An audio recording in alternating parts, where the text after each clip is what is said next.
छत्तीसगढ़ प्रभारी सचिन पायलट अपने एक दिन के दौरे पर रायपुर पहुंचे और उन्होंने प्रदेश भर में मनरेगा को लेकर चल रहे आंदोलन की समीक्षा की। इसके साथ ही हाल ही में नियुक्त जिलाध्यक्षों से मुलाकात करके संगठनात्मक गतिविधियों, उनकी भूमिका और आगामी रणनीति पर भी चर्चा की। लेकिन सचिन पायलट के दौरे को लेकर बीजेपी ने तीखा हमला बोला है। कैबिनेट मंत्री रामविचार नेताम ने कहा कि सैर सपाटा करके चले जाएंगे, ईंधन की कमी होगी तो भरवा कर चले जाएंगे। ये लोग आते हैं, सैर सपाटा करके चले जाते हैं। पायलट आ रहे हैं, यहाँ ईंधन की कमी होगी, वो भर के निकल जाएंगे। बीजेपी नेताओं का कहना है कि कांग्रेस सिर्फ राजनीतिक नौटंकी कर रही है। मनरेगा के मुद्दे पर जनता को गुमराह करने की कोशिश की जा रही है, जबकि जमीनी हकीकत कुछ और है। बीजेपी के तंज पर कांग्रेस प्रदेश प्रभारी सचिन पायलट ने भी जोरदार पलटवार किया। उन्होंने सीधे तौर पर इसे सत्ता का अहंकार बताया और कहा कि बीजेपी के साथी इतने साल से सत्ता में हैं, लेकिन उनमें अहंकार और घमंड भर गया है। छत्तीसगढ़ का शासन दिल्ली से चल रहा है, आदेश और फैसले दिल्ली से हो रहे हैं। 11 साल के शासन के बाद इतना घमंड और अहंकार उनमें आ गया है कि जनता की पीड़ा क्या है, जनता की इश्यूज क्या है, समझने की जरूरत नहीं है। एक खंडित जनादेश है, आप एक कोalition सरकार है, बावजूद उसके आप इतने घमंड में कार्रवाई कर रहे हैं। और छत्तीसगढ़ के अंदर मैंने देखा है कि जो शासन यहाँ पे चल रहा है वो सीधा दिल्ली का शासन है। यहाँ के लोगों ने वोट किया था यहाँ की सरकार बनाने के लिए, लेकिन यहाँ सीधे आदेश और निर्णय जो होते हैं वो नई दिल्ली से हो रहे हैं। कुल मिलाकर सचिन पायलट का छत्तीसगढ़ दौरा जहां कांग्रेस संगठन को धार देने और मनरेगा जैसे मुद्दों पर सरकार को घेरने की कोशिश के तौर पर देखा जा रहा है, तो वहीं बीजेपी इसे महज राजनीतिक दिखावा बता रही है। दोनों दलों के बीच जुबानी जंग तेज हो चुकी है और आरोप प्रत्यारोप के इस दौर में ये साफ है कि आने वाले समय में छत्तीसगढ़ की राजनीति में मनरेगा के मुद्दे पर टकराव और तेज होने वाला है। IND 24 के लिए रायपुर से गौरव सिंह चंदेल की रिपोर्ट।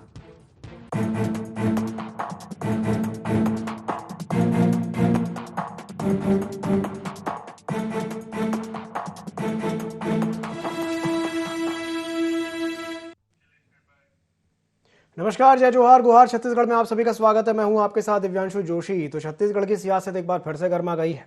कांग्रेस के प्रदेश प्रभारी सचिन पायलट के रायपुर दौरे को लेकर के सत्ता और विपक्ष आमने सामने है। जहां पायलट ने मनरेगा को लेकर के आंदोलन की समीक्षा करके संगठन को मजबूत करने का संदेश दिया, तो वहीं बीजेपी ने इसे राजनीतिक नौटंकी करार देते हुए तीखा हमला बोल दिया है। तो आज इसी विषय को लेकर के हम चर्चा करेंगे, लेकिन चर्चा करने से पहले जान लेते हैं क्या है आज के कुहार पॉइंट्स। सचिन पायलट के दौरे के क्या है सियासी मायने,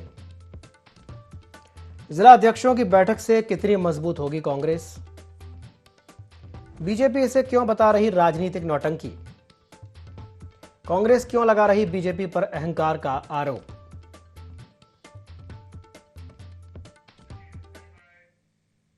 तो चलिए चर्चा को विस्तार देते हैं। कुछ खास मेहमान हमारे साथ चर्चा में शामिल हो रहे हैं। हमारे साथ चर्चा में जुड़ रहे हैं तौकीर रजा साहब, बीजेपी प्रवक्ता हैं। तौकीर साहब, बहुत बहुत स्वागत है आपका IND 24 में। तो चलिए, जो मुद्दा आज हम लेने जा रहे हैं, दोनों दलों के बीच बयानबाजी जो है वो शुरू हो गई है। चलिए चर्चा को विस्तार देते हैं। हमारे साथ तौकीर रजा साहब जुड़ रहे हैं, बीजेपी प्रवक्ता हैं। हमारे साथ जुड़ रहे हैं अभय नारायण जी, जो कि कांग्रेस प्रवक्ता हैं। दोनों ही मेहमानों का बहुत बहुत स्वागत है IND 24 में। शुरुआत में करना चाहूँगा तौकीर रजा साहब आपसे ही। रजा साहब, आपने अभी वक्तव्य सुना सचिन पायलट का, और वो जो बात कह रहे हैं कि भाई सत्ता का अहंकार है जो बोल रहा है, क्या कहेंगे?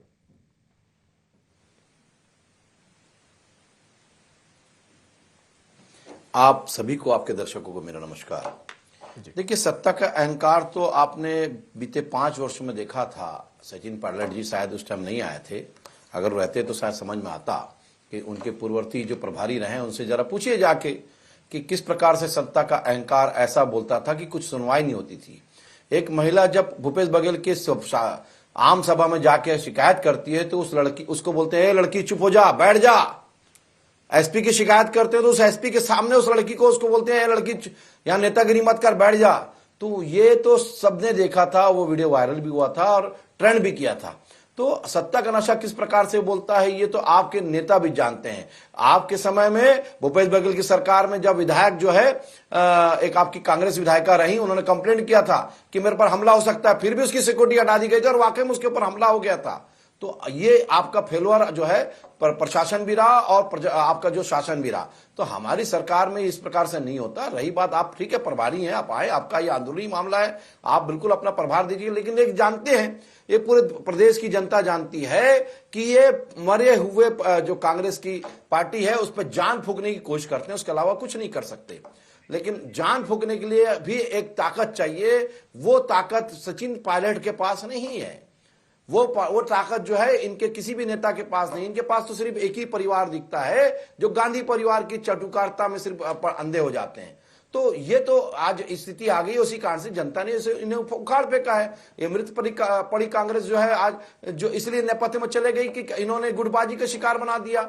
हर कोई वहां पर गुटबाजी का शिकार है, खुद जहां से आए वहां गुटबाजी के शिकार रहे। आपने देखा होगा गहलोत और पायलट का जो झगड़ा है आज तक जग जाहिर है। वही स्थिति आज इनकी यहां पर भी है। आज जो है सिर्फ गुटबाजी का शिकार होकर बैठी हुई है कांग्रेस पार्टी, और उसके अलावा कोई कार्य नहीं करती। करिए आप काम जो करना है, आप देखते हैं जरा कितना आप जान फूंक सकते हैं, हम भी देखेंगे, दम है कितना तुझमें, हम भी देखेंगे वाली बात है। तो आज हम जो है काम करने बैठे हैं, भारतीय जनता पार्टी की यहाँ सरकार है, लेकिन आप यहाँ किसी को अहंकार नहीं है। कोई भी व्यक्ति, कोई भी कार्यकर्ता, कोई भी आम पब्लिक जाके किसी भी नेता से हमारे मिल सकता है, किसी भी मंत्री से मिल सकता है और अपनी बातों को रख सकता है। और हमारी जो सरकार बिल्कुल सर आंखों पर बिठाते हुए कार्य कर रही है। आपके समय में जो है आपके यहाँ तो बंगलों में घुसने नहीं दिया जाता था, जनता ने देखा है। आपके यहाँ तो कोई अगर घटना हो जाती थी तो आपके यहाँ के मंत्री, गृह मंत्री जो है वहां पर पहुंचते नहीं थे। बीरनपुर की घटना में उनके साहू समाज का ही व्यक्ति मारा गया था, लेकिन कभी इनके गृह मंत्री वहां पहुंचे नहीं। इसी कारण से पूरा साहू समाज एक होकर इनको हटा दिया था। और अभी उसी साहू समाज को ये टिप्पणी करते हुए जो है साहू समाज के प्रमुख हमारे उप मुख्यमंत्री पर उल्टा सीधा बंदर का इल्जाम लगाते हैं। तो आज उसको इसी कारण से अल्टीमेटम भी दे रही है जनता, लेकिन जनता की जो है समस्या है उसको सुनना नहीं चाहते। जनता की समस्या को उठाना नहीं चाहते, क्योंकि इनके पास मुद्दा नहीं बचा है। मुद्दा तो सिर्फ ऐसा है कि हमारे पास है और हम कार्य भी कर रहे हैं, और मुद्दे को उठाते हुए हम उसको बाकायदा उनकी सुनवाई भी कर रहे हैं और उसका निराकरण करते हुए आगे बढ़ रहे हैं। ये वाणी विष्णुदेव साय की सरकार है जो साय कार्य करते हुए आगे बढ़ रही है। चलिए ठीक है, अभय नारायण जी आपकी प्रतिक्रिया।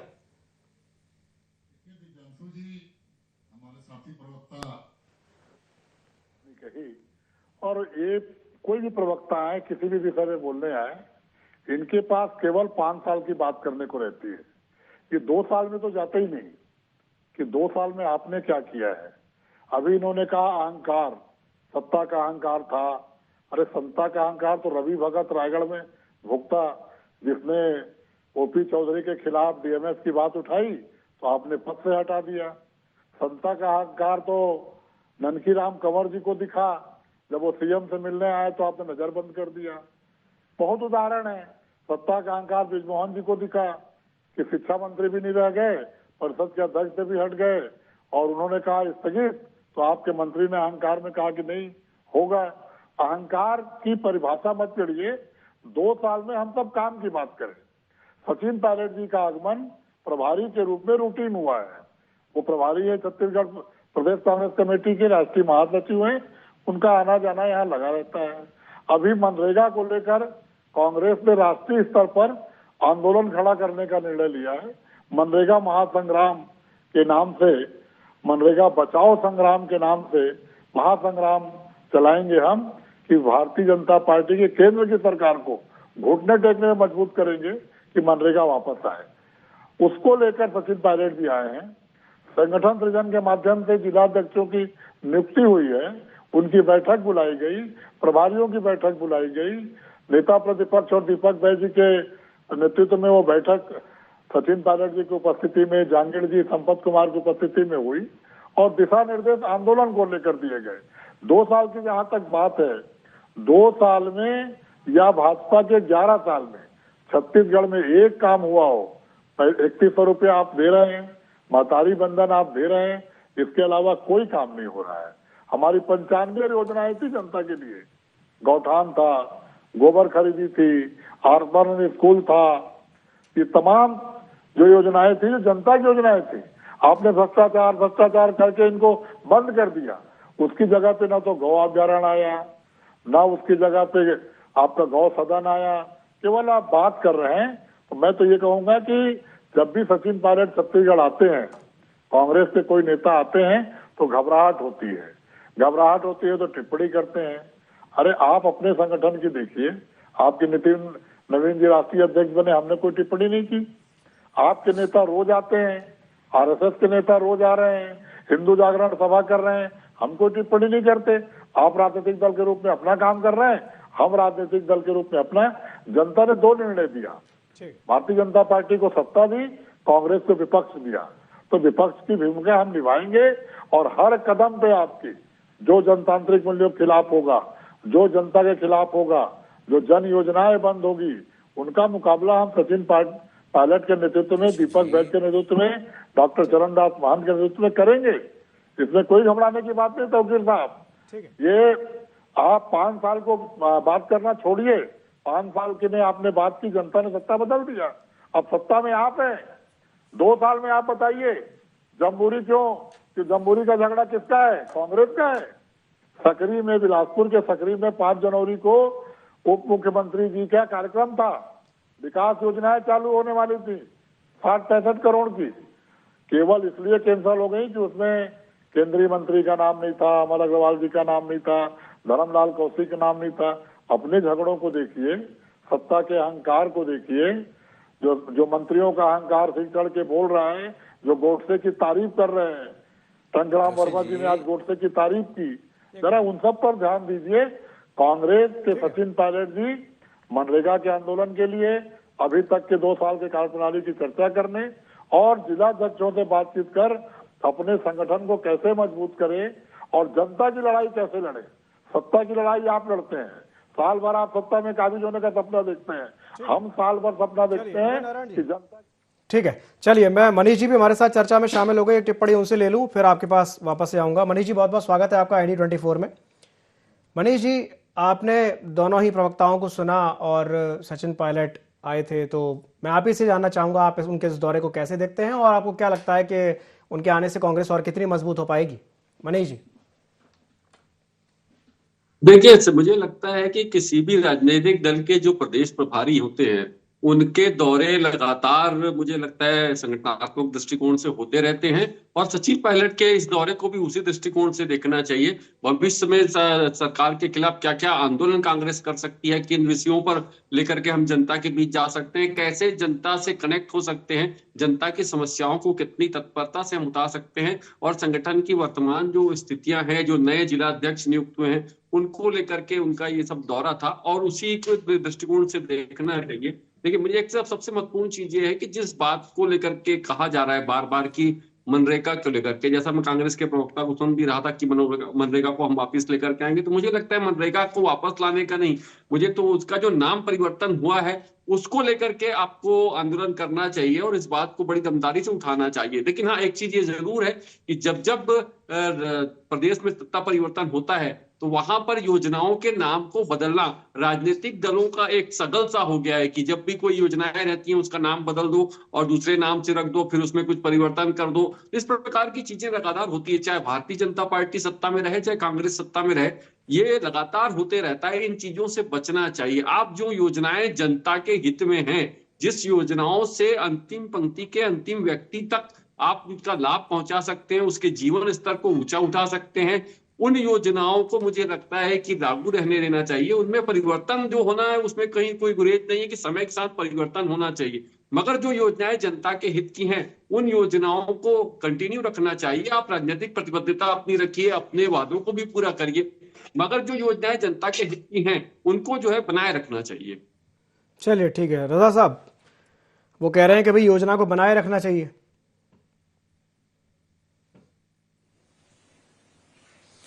देखिए, ऐसा है कि जी राम जी के नाम से अगर योजना चालू रही है तो देखिए उसमें तो इत्तेफाकन राम जी का नाम आ रहा है और प्रभु राम सबके हैं और ये तो खैर ये सब जानते हैं, जग जाहिर है कि राम जी का विरोध हमेशा जो है कांग्रेस पार्टी करती रही है, राम के अस्तित्व को नकारती रही है, ये सब जानते हैं। और अगर ऐसी बात थी तो देखिए किसी राजपिता या राष्ट्रपति या उपराष्ट्रपति के नाम से संविधान के अनुच्छेद 49 के तहत मैं आपको बता दूं, जानकारी दे दूं कि 49 के तहत किसी भी राष्ट्रपिता या राष्ट्रपति या उपराष्ट्रपति के नाम से कोई भी योजना चालू नहीं की जा सकती। प्रधानमंत्री जी के नाम से चालू की जा सकती, अलग बात है। रही बात यह है कि अब चलिए हमने भी नाम ने बदल भी दिया, आपके समय में तो जवाहरलाल नेहरू जी के नाम से थी, तो आपने क्यों बदला? आपकी सरकार ने क्यों बदला? राजीव गांधी जी ने बदल दिया था, और उसके बाद मनमोहन सिंह की सरकार ने जो आई उसको और बदल के पूरा उसका नाम ही जो है नरेगा करा, बाद में मनरेगा कर दिया। तो आप बदल सकते हैं, तो उसका विरोध वो आप नहीं करते, और हम अगर बदल रहे हैं तो आपको इतनी जो है पेट में दर्द क्यों हो रहा है? भाई हम तो योजना बनाए हैं ट्रांसपेरेंसी के हिसाब से, हम योजना बनाए हैं गरीबों के जो है जो गरीबों के जो पैसा खा लिया जाता था या भ्रष्टाचार होता था वो किसी भी हालत में ना हो, उसके सीधे उसके अकाउंट में जाए। हमने योजना बनाई है पूरे 10 महीने की, ताकि अगर 2 महीना कहीं अगर कोई अनाज उग रहा है या धान कटाई हो रही है या फसल की कटाई हो रही है, तो उस पर 2 महीने का कम से कम विराम लगा रहे। वो जो मजदूर जो है जो जी राम जी के योजना के अंतर्गत ना आके वो बाकायदा वहां काम करता रहे। हमने योजना बनाई, आपने बनाया था 70 से 70 दिन का, हमने योजना बनाई आज 125 दिन का। आपको इतना दर्द क्यों हो रहा? हम तो गरीबों के लिए बात कर रहे हैं ना। हम तो 150 दिन तक देने जा रहे, जो वनवासी जो हमारे भाई रहते हैं दूर सुदूर जो अंचलों में, उसके लिए 150 दिन तक का योजना है, जिसमें बुराई क्या है? रही बात 2 साल की, अभी मैं अभय जी को जवाब दे दूं, 2 साल की बात करें, चलो मेरे को बड़ा अच्छा लगा कि चलो आपने महातारी बंधन को और 3100 रुपए को माना, लेकिन क्या आप आज नहीं मानते कि नक्सलवाद जो खत्म हो रहा है उसमें जो है 90% खत्म हो चुका है, उसका श्रेय जो है भारतीय जनता पार्टी की सरकार को जाता है? उसको क्यों नहीं मानते? आप ये क्यों नहीं मानते कि जितनी योजनाएं जो हमने इंप्लीमेंट करी है आज धरातल पर जाके देखिए, चाहे रोडों का विकास की बात करो, आपके समय तो कागजों में विकास होता रहा, हम तो जमीन स्तर पे काम करके दिखा रहे हैं। आपने ऐसी कौन सी योजना थी 36 वादे करे, एक भी योजना बता दीजिए। आप बोलते 5 साल की बात करते हैं, हम तो 2 साल की बात करते हैं। हमने वो इतिहास रच दिया है जो आपने कभी कर नहीं सकते, हम उससे कई गुना बात करते हैं और विकास करते हैं और विकास की गाथा करते हैं। मैं हमेशा ही कहा और आज भी वही बात करते हैं, हम सिर्फ विकास के बात करते हुए चुनाव की बात भी करते हैं और उसी पर आधार पे हम चुनाव भी लड़ते हैं डंके की चोट पे। लेकिन आज मुर्दा पड़ी कांग्रेस पर अगर जान फूकने पायलट जी आ रहे हैं, फूकिए जान, जितना फूक सकते, कोई फर्क नहीं पड़ता। जनता आपको फिर से उखाड़ पेगी, क्योंकि कहा तो ये भी जा रहा है, कितनी भी जान फूकेंगे ये करेंगे वही भ्रष्टाचार। इसलिए कहा तो ये भी जा रहा है, आपने सर में उठाने वाले नहीं। अभी आपने एक बात कही, आपके मुंह से एक शब्द निकला, आपने कहा कि भाई संयोगवश राम जी का नाम आ गया। आपने कहा ना कि भाई संयोगवश राम जी का नाम आ गया तो भाई क्या दिक्कत है कांग्रेस को। अब कहा तो ये भी जा रहा है कि भाई ये जो VBG राम जी, इसमें जो राम जी का नाम जोड़ा गया है ये जानबूझ के जोड़ा गया है ताकि अगर कांग्रेस विरोध करे तो ये कहा जाए कि भाई कांग्रेस तो राम का विरोध कर रही है। वो तो विरोध करते ही आ रहे हैं। रजा साहब, मैंने कहा ना, जो राम सेतु के अस्तित्व को नकार दिया, जिन्होंने अयोध्या के राम मंदिर को भी बनाने की कोशिश नहीं करी, जिन्होंने अयोध्या के राम मंदिर को जब निमंत्रण दिया तब भी उनको पीले चावल चाहिए थे कि नहीं हमको घर पहुंच के बुलाया जाए। तो जिन लोगों ने श्री राम प्रभु को कभी माना नहीं, जिन्होंने प्रभु श्री राम को कभी पहुंचा नहीं जिनके पास, तो उसका तो वो विरोध करती है। तो जग जा ही रही है। इससे दिखता है कि राम का विरोध करने के लिए अगर कोई दिखता है तो सिर्फ कांग्रेस पार्टी दिखती है। इसलिए 80% जो हमारे सनातनी भाई है इनको उखाड़ फेंके चुटकियों में। और इसलिए आज मैं तो पहले से कहा, मैंने फिर से कह रहा हूं कि कांग्रेस में आज जो है मुर्दा पड़ गई है, उसमें जान फूकने की बस कोशिश कर सकते हैं, लेकिन होना कुछ नहीं है। वही होगा जो वहां गुटबाजी के शिकार हुए पायलट जी, आज यहां पर जो वही बोया बीज बबुल का कहां से हुए, वो स्थिति वही पैदा करेंगे जो वो सीख के आए हैं। यहां पे भी गुटबाजी करेंगे। अभय नारायण जी ये सीख देंगे जी, काउंटर कीजिए। ऐतिहासिक काम हम कभी नहीं कर पाएंगे, मैं स्वीकार कर रहा हूं। कभी कलेक्टर SP कार्यालय नहीं जलेगा, कभी एक दिन में 3 साहू की हत्या नहीं होगी, कभी कोई अपराधी किसी पुलिस वाले के परिवार को जो नहीं मारेगा, कभी तमनार में एक पुलिस वाले के साथ वैसा आंदोलनकारी नहीं कर पाएंगे, कभी इतिहास में नहीं होगा जो विष्णुदेव साय ने कर दिया है। मैं स्वीकार करता हूँ तौकीर जी की बात को, ये ऐतिहासिक है। ऐसे आपराधिक कृत्य, ऐसे लॉ एंड ऑर्डर का खत्म होना, लेकिन इस सारे अपराध के पीछे कांग्रेस क्यों आती है, बताइए जरा। अगर बलौदा विहार की घटना हुई थी तो इसके पीछे कांग्रेस के देवेंद्र यादव जी जेल में ठूसे पड़ रहे हैं। ये बताइए ना कि आप लोग करवाते हैं उसको, जब बर्दाश्त नहीं कर पाते सत्ता में जो है विकास के बाद, तो आपको इतना दर्द क्यों होता है? ऐसी घटिया हरकतें करते क्यों है? ऐसे अपराधियों को संरक्षण देते क्यों है? ऐसे लोगों को बाहर फेंकते क्यों नहीं है?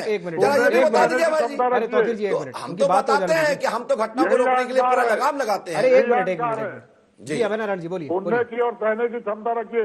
मैं विपक्ष होकर सुन रहा हूँ आपकी बात, मैं विपक्ष में हूँ, सत्ता पक्ष की पूरी बात सुनूंगा तब तो जवाब दूंगा। तो गिर जी, आप तो विद्वान प्रवक्ता, थोड़ा सहनशीलता भी लाइए। मैं ये कह रहा हूँ कि आपके मुंह से निकल गया कि संयोग से राम जी आ गए। मैं बोल रहा हूँ कि संयोग से राम जी बैठाए गए, लाए गए। महात्मा गांधी के नाम को हटाएंगे आप, तो ये आपकी बदनामी होगी, आप पर लोग हंसेंगे और आपको महात्मा गांधी के विरोध करना शोभा देता होगा। लेकिन प्रधानमंत्री के रूप में नरेंद्र मोदी जी जाते हैं ना, तो जिस देश में जाते हैं उस देश में सबसे पहले गांधी प्रतिमा पर ले जाया जाता है। हर देश के संसद भवन के सामने, हर देश के राष्ट्रपति भवन के सामने गांधी जी हैं। वो महात्मा थे, गांधी थे, पूरी दुनिया को रास्ता दिखाया उन्होंने संघर्ष का। अजीत मिश्रा था उनके जीवन में कि जितने वो धार्मिक थे उतने वो राजनीतिक थे और उतने वो विश्वव्यापी थे, वो तो कोई तुलना ही नहीं हो सकती। लेकिन भगवान राम कांग्रेस के लिए वोट का साधन नहीं है। कभी कांग्रेस ने भगवान राम को काल्पनिक नहीं कहा है, कभी कांग्रेस ने पीला चावल नहीं ठुकराया। शासकीकरण जो भगवान राम का आपने किया उसका विरोध कांग्रेस करती रही। चलिए ठीक है, ठीक है। मनीष जी से एक टिप्पणी ले लगता है भूल गया भाई जी। तौकीर जी आपके पास आऊंगा, मनीष जी से एक टिप्पणी ले लूं। कांग्रेस के लिए आए हैं, कांग्रेस की मजबूती के लिए। भाजपा के पेट में दर्द होना स्वाभाविक है। ठीक है, जब विपक्ष मजबूत होगा तो सत्ता पक्ष के पेट में दर्द होगा। चलिए ठीक है। मनीष जी एक बात बताइए, ये जो नैरेटिव जैसा बिल्ड हो गया है महात्मा गांधी वर्सेस राम जी, कैसे देखते हैं आप इसे? देखिए, ऐसा कोई नैरेटिव बिल्डअप हो गया ऐसा मुझे नहीं लगता है कि महात्मा गांधी वर्सेस राम जी, ऐसा तो नहीं है। लेकिन हाँ, इस प्रकार की स्थितियां निर्मित करने का प्रयास जरूर किया जा रहा है कि ऐसा कोई नैरेटिव लोगों के साथ सेट हो जाए और महात्मा गांधी वर्सेस राम हो जाए या इस तरीके की चीजें निर्मित हो जाए। ये प्रयास जरूर हो रहा है, मगर ऐसा कुछ नैरेटिव सेट अभी तक तो नहीं हुआ है, ऐसा मुझे लगता है। और दूसरी सबसे महत्वपूर्ण चीज ये है, मैं दोनों ही को सुन रहा था और जिस योजना को लेकर के लगातार बात हो रही है उसमें एक और महत्वपूर्ण चीज है। निश्चित रूप से आपने समय के साथ योजना में परिवर्तन किया है, मगर एक और बड़ा परिवर्तन उसमें हुआ है कि पहले उस योजना में 90% जो है वो केंद्र का अनुदान होता था और 10% राज्य सरकार देती थी। आज की स्थिति जो अब नया आ गया है उसमें 60% केंद्र देगा और 40% राज्य सरकार देगी। तो छत्तीसगढ़ जैसा जो राज्य है वहां पर ये जो 30% का अतिरिक्त भार आ रहा है उसको आप कैसे वहन करेंगे, कैसे उस खर्च को लेंगे और कैसे उस योजनाओं को आप आगे चलाएंगे? क्योंकि छत्तीसगढ़ की जो आर्थिक स्थिति है वो किसी से छुपी नहीं है, चाहे किसी के भी शासनकाल में हुई हो। ये स्थितियां बिल्कुल बहुत अच्छा मुझे ऐसा लगता है कि इसको वहन कैसे करेंगे और कैसे आप योजना का लाभ लोगों तक पहुंचा पाएंगे, ये सबसे महत्वपूर्ण चीज है। छत्तीसगढ़ की जनता के ऊपर अतिरिक्त बोझ नहीं पड़ेगा, ये कैसे तय करेंगे? ठीक है, रजा साहब जवाब दीजिए। देखिए, जब ये छोड़ के गए थे, भ्रष्टाचार का दलदल में पूरा फंसी पड़ी थी पूरी हमारी सरकार, और जब हम आए तो आपको देखा वो खजाना खाली था, लेकिन हमने इसको करके दिखाया है ना। आज विकास इसलिए दौड़ता हुआ दिख रहा है, तो क्यों दिख रहा है? क्योंकि हमारे माननीय वित्त मंत्री जी इस चीज को गंभीरता से लिया, उसके कारण से उसको आगे बढ़ाते हुए, फंड की व्यवस्था बिल्कुल नहीं थी, फंड की व्यवस्था करते हुए आज आगे बढ़ रहे हैं। उसी का नतीजा है कि आज इन 2 वर्षों में हमने वो काम कर दिखाया है जो इन्होंने 5 वर्षों में नहीं कर पाए थे। और विकास की बात करें, फंड की बात करें, तो बिल्कुल देखिए 60-40 का अनुपात तो कई सारी योजना में है केंद्र की, और 60-40 के अनुपात में आपने देखा होगा पूर्ववर्ती सरकार में जब प्रधानमंत्री आवास योजना का पैसा 40% का हिस्सा जमा करना था, इनके पास पैसा नहीं था। इसकी वजह से इनके जो है पूर्व मुख्यमंत्री टीएस बाबा जी ने अपने विभाग से इस्तीफा दिया था, जो इतिहास है कभी ऐसा नहीं हुआ।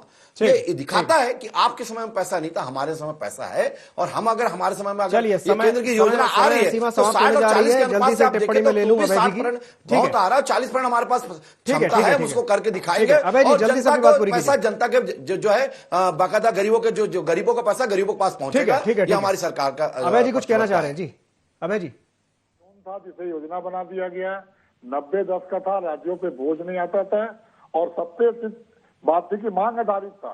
अब मांग आधारित नहीं रहेगा, प्रस्ताव आधारित।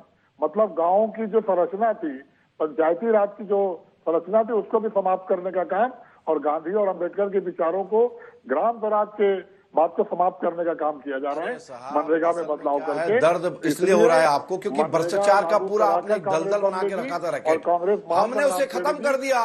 60-40 का अनुपात में भी 60% दिया जाता है, उससे ज्यादा दिया जा रहा है। ये आप ये उपलब्धि देखिए ना। और अभी भी एकदम।